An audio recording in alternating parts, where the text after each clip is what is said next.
नमस्कार. जय गुरु. मी धनंजय विठ्ठलराव डाकरे आणि मी सौ संप्रदा धनंजय डाकरे आपल्या सर्वांचं आमच्या या यूट्यूब चॅनलवरती मनापासून स्वागत करते, ज्याचं नाव आहे गुरुदेव प्रतिष्ठान. गुरुदेव प्रतिष्ठान या चॅनलच्या माध्यमातून आपण ग्रामगीता अध्ययन ही एक पॉडकास्टची सिरीज चालू केलेली आहे आणि आज बघता बघता आपला 17वा दिवस या पॉडकास्ट सिरीजचा आहे.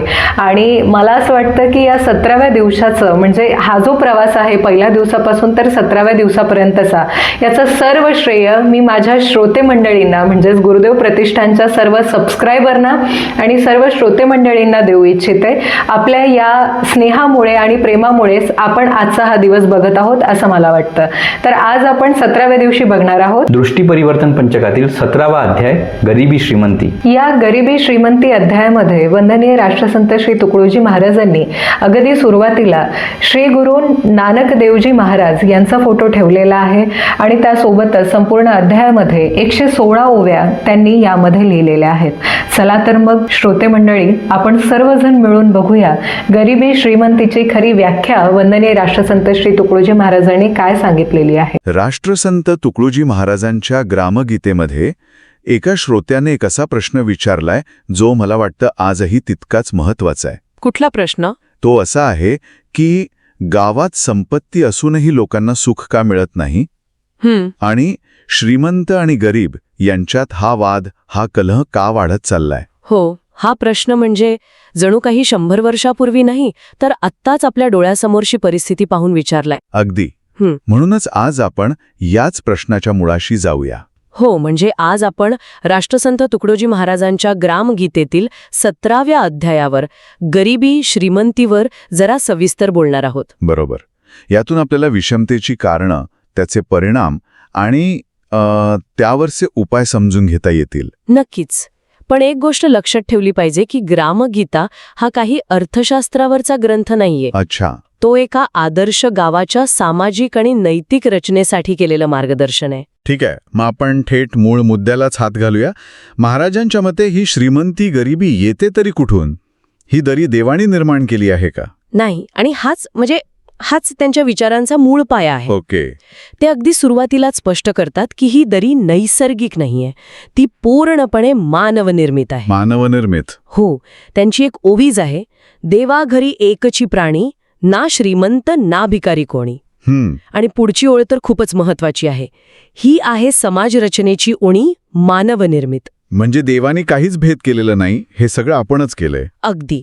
त्यांच्या मते देव कुणाला गरीब किंवा श्रीमंत म्हणून जन्माला घालत नाही. ही सगळी व्यवस्था आपण म्हणजे समाजाने आपल्या अज्ञानातून आणि लोभामुळे निर्माण केली आहे. हे पटवून देण्यासाठी त्यांनी काही उदाहरणं दिली आहेत का? हो, खूप सोपं पण मार्मिक उदाहरण आहे. ते म्हणतात, काही मुलं गोट्यांचा खेळ खेळतात असं समजा. ठीक आहे, कंचे. ते खेळ विसरून भांडू लागतात. मग एखादा हुशार मुलगा सगळ्या गोट्या जिंकतो आणि म्हणतो, या सगळ्या माझ्या आहेत. आणि मग इतरांचा खेळ थांबतो. बरोबर. तो त्या गोट्या स्वतःच्या मालकीच्या समजतो आणि बाकीचे खेळूच शकत नाहीत. अरे वा, किती साधं पण जबरदस्त उदाहरण आहे. अगदी. ते म्हणतात, समाजातही असंच झालंय. संपत्तीच्या बाबतीत काही मुठभर लोकांनी सर्व संपत्तीवर हक्क सांगितला आणि बाकीचे भुकेने मरू लागले. तंतोतंत. त्यांच्याच शब्दात, ऐसेंची झाले अर्थव्यवस्थेचे, हिस्सेदार सर्वची धनाचे, पण काहींच राहिले मानाचे, बाकी मेले भुकेने. आणि ही दरी कशी निर्माण झाली यावर बोलताना महाराज श्रीमंतांच्या वर्तनावर खूप कठोर टीका करतात असं दिसतंय. त्यांनी विश्वस्ताचा विश्वासघात असं काहीतरी म्हटले. हो, ही संकल्पना खूप महत्वाची आहे. काय आहे ती नेमकी? याचा अर्थ असा की ज्याच्यावर समाजाचा विश्वास होता, ज्याच्याकडे काहीतरी सांभाळायला दिलं होतं, तोच त्याचा मालक बनून बसला. उदाहरणार्थ, जसं देवळाची व्यवस्था पाहायला पुजारी ठेवला तर तोच देवळाला गिळायला उठला. ओवीत ते म्हणतात, देवळा माझी पुजारी ठेवला, तो देऊळच ग्रासूनी बसला. बरोबर. आणि जमिनीचं उदाहरण पण आहे. हो. एकाकडे दिली खूप जमीन, गावे वसवोनी त्यांना द्याया वाटून, परी तोची बसला गबर होऊन राबणाऱ्यांसी पिळोनी. म्हणजे ज्याला जमिनीचं वाटप करायला सांगितलं तोच जमीनदार बनून बसला. हे तर आजही आपण पाहतो. हो. आणि इथे ते मालकी हक्काच्या मूळ संकल्पनेलाच आव्हान देत आहेत. म्हणजे कसं? त्यांच्या मते निसर्गातली किंवा समाजाच्या श्रमातून निर्माण झालेली संपत्ती ही एका व्यक्तीची खाजगी मालमत्ता कशी होऊ शकते? बरोबर. ती तर समाजाची आहे. बरोबर. आणि म्हणूनच गरजेपेक्षा जास्त साठवलेली संपत्ती जर समाजाच्या कामी आली नाही तर ती चोरी आहे. अगदी चोरीच आहे. हा. हा खूप धाडसी विचार आहे. चोरी हा तर खूप मोठा आरोप झाला. पण महाराज तोच शब्द वापरतात. त्यांची 29वी ओवी हेच सांगते, ऐसे अधिक धन जमविले, समाजी कामी नाही आले, ते चोरची म्हणावे ठरले, एक लकोंडे आपगर्जी. चोर हा शब्द वापरलाय त्यांनी. हो, ते कोणतीही भीडभाड ठेवत नाहीत. त्यांच्या मते गरजेपेक्षा जास्त साठवणूक करणं ही सरळ सरळ सामाजिक चोरी आहे. विचार करा, हा विचार आजच्या काळात मांडला तर केवढं वादळ उठेल. खरंय. आणि यावरच त्यांनी दातृत्वाच्या ढोंगावरही प्रहार केला आहे, नाही का? एक उदाहरण तर खूपच भेदक आहे. धर्मदाय दवाखान्याचं. हो, ते म्हणतात हजारो लोकांचं शोषण करून त्यांना आजारी पाडायचं. आणि मग त्यांच्यासाठी धर्मदाय दवाखाने उघडून स्वतःला धर्मशील म्हणून घ्यायचं. हजारोंचे जीवन पिळावे, तेणे त्यांच्या अंतरोग वाढावे, मग दवाखाने धर्मार्थ घालावे, धर्मशील म्हणून या. म्हणजे हे तर आजच्या CSR मॉडेलवर केलेला थेट हल्ला आहे. अगदी कॉर्पोरेट सोशल रिस्पॉन्सिबिलिटी. म्हणजे तुम्ही मूळ शोषणाच्या प्रक्रियेतून प्रचंड नफा कमवायचा आणि मग त्यातला एक छोटासा हिस्सा सामाजिक कार्यासाठी द्यायचा. आणि स्वतःची प्रतिमा उजळायची. महाराज याला निव्वळ ढोंगीपणा म्हणत आहेत. हो, त्यांचा मुद्दा असा आहे की तुम्ही आजार निर्माण करता आणि मग त्यावर औषध देण्याचा आणता. म्हणजे ते वरवरच्या मलमपट्टीला विरोध करत आहेत. बरोबर. ते नुसती टीका करून थांबत नाहीत. ते मुळात संपत्तीच्या स्रोतावरच प्रश्नचिन्ह निर्माण करतात. जी संपत्ती समाजाच्या शोषणातून उभी राहिली ती दान करून पवित्र होत नाही. हा विचारच खूप क्रांतिकारी आहे. हो ना. ते म्हणतात की तुम्ही मूळ शोषणाची प्रक्रिया थांबवा, दान देण्याची गरजच पडणार नाही. हे सगळं ऐकून एक गोष्ट स्पष्ट होते की महाराजांनी समस्येचं निदान खूप अचूक केलं आहे. पण मग जर ही विषमता, हा ढोंगीपणा असाच वाढत राहिला तर त्याचे काय परिणाम होतील याबद्दल ते काही सांगतात का? हो, सांगतात ना. आणि तो इशारा खूप गंभीर आहे. काय म्हणतात ते? महाराज स्पष्टपणे सांगतात की या समस्येवर 2च उपाय आहेत. एक तर कायदा, म्हणजे सरकारने हस्तक्षेप करून संपत्तीचं न्याय वाटप करणं. आणि दुसरा मार्ग आहे धर्ममार्ग, म्हणजे श्रीमंतांनी स्वतःहून सेवाभाव स्वीकारून आपली संपत्ती समाजासाठी वापरणं. पण जर हे दोन्ही मार्ग चालले नाहीत तर मग तिसरा मार्ग आपोआप तयार होतो, आणि तो म्हणजे अराजक. अराजक म्हणजे काय होतं नेमकं? तेव्हा लोकांचा संयम सुटतो, गरीब आणि शोषित वर्गाचा व्यवस्थेवरचा विश्वास उडतो, आणि मग त्यांच्याच शब्दात सांगायचं तर रक्तक्रांतीची हाक ऐकू येते. रक्तक्रांती हा खूप टोकाचा आणि हिंसक शब्द आहे. हो, ते पुढे लिहितात की मग चोरी, दरोडे आणि दिवसाढवळ्या होणाऱ्या हत्या वाढतात. कोणी घर फोडूनी चोरी करती, कोणी डाके मारूनी लुटती, कोणी भर दिवसा कापिती, मुलाबाळांसहित. बापरे. यातून त्यावेळच्या सामाजिक तणावाची तीव्रता लक्षात येते. नक्कीच. हा एक प्रकारे सामाजिक स्फोटाचा इशारा आहे, आणि हे आजच्या काळातही तितकंच लागू होतं, नाही का? बरोबर. आज आपल्याला कदाचित तशा रक्तक्रांती दिसत नसतील, पण जगभरात होणारी मोठी शेतकरी आंदोलनं, कामगारांचे संप, शहरांमधल्या दंगली, हे काय आहे? असं अशाचे आधुनिक पडीसाद आहेत. अगदी. महाराज हेच सांगत आहेत की ही वेळ येण्याआधीच समाजाने, विशेषतः श्रीमंत आणि सुशिक्षित वर्गाने जागं झालं पाहिजे. ते विध्वंसाचा मार्ग नाही दाखवत, तर तो टाळायला सांगत आहेत. एका बाजूला शोषणाचं इतकं भीषण चित्र आणि दुसऱ्या बाजूला रक्तक्रांतीचा इशारा. यातून काही मार्ग आहे का? म्हणजे महाराज फक्त समस्या सांगून थांबले नसतील. नाही, त्यांनी मार्गही दाखवला आहे, आणि त्यांचा मार्ग हा संघर्षाचा नाही तर सहकार्याचा आहे. अच्छा. विध्वंसाचा नाही तर निर्मितीचा आहे. त्यांनी एक अतिशय सुंदर सूत्र दिलं आहे. कोणतं सूत्र? तुमचा पैसा आमचे श्रम, तुमची बुद्धी आमचा उद्यम. वा. तुमचा पैसा आमचे श्रम, तुमची बुद्धी आमचा उद्यम. हो. या एका ओळीत त्यांनी भांडवल म्हणजे पैसा आणि बुद्धी आणि श्रम यांच्यातल्या आदर्श नात्याची कल्पना मांडली आहे. इथे संघर्ष नाहीये, पार्टनरशिप आहे. पण हे व्यवहारात कसं शक्य आहे? म्हणजे भांडवल देणारा नेहमी स्वतःला श्रेष्ठ समजतो. तुमचा प्रश्न अगदी योग्य आहे, आणि याचं उत्तर महाराज समाजाच्या परस्परावलंबनाचं महत्त्व पटवून देतात. ते एका घराचं उदाहरण देतात. घराचं? हो, घर बांधायला सुतार, बेलदार, कुंभार, लोहार, मजूर सगळ्यांचीच गरज असते की नाही? बरोबर. कोणीही एकटा घर बांधू शकत नाही. अगदी. पैसा देणारा म्हणू शकत नाही की मीच श्रेष्ठ आहे, किंवा विटा बनवणारा म्हणू शकत नाही की माझ्याशिवाय काहीच शक्य नाही.